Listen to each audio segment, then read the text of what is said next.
今天和你们分享一款非常好吃又简单的砂锅焖鸡，属于东安鸡的那种酸辣口感哈。这里的话呢，就是半只的黑脚鸡，新鲜的鸡肉，你给它切成大块，然后砂锅里面放一点油，然后放一点多放一点生姜，然后我那个鸡油也是一起给它煎一煎。你如果在超市里面看到那个紫姜的话呢，你用紫姜来炒哈，嫩一些。炒出油脂了以后，我们放上2勺左右的干辣椒粉，这个辣度看你自己喜欢，然后一点花椒粒，炒出红油。你要提前烧一锅开水放在旁边，就慢慢的倒进去，不要一下子倒进去了，也不要放冷水，小半锅就行了哈，这个水分。然后再把我们切好的新鲜鸡肉直接倒进去。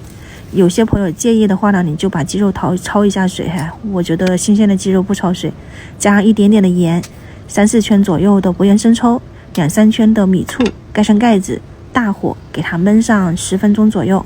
给小朋友准备的是杂烩汤，铺好的甜豆啊、玉米、胡萝卜，白色的是马蹄，这些东西煮熟了以后，我们再把切好的这种瘦肉丝放进去，加点生姜，烫一烫，烫熟了以后就调味道，一点白胡椒粉，食用盐，也可以下一点点生抽，这样子就可以了。出锅之前你看自己喜欢，愿不愿意淋上一点鸡蛋液，撒上葱花。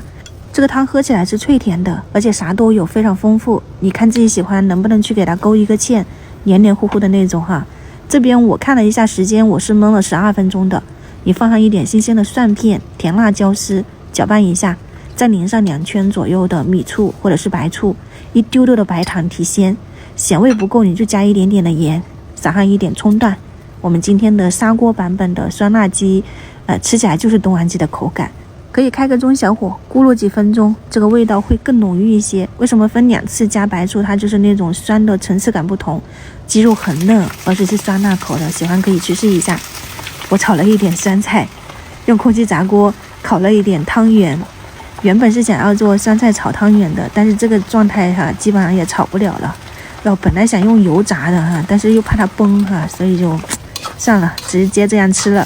然后白菜焖了一个粉条。今天我们家的晚餐就是这几道菜了哈，我们先开吃了，明早再见，拜拜。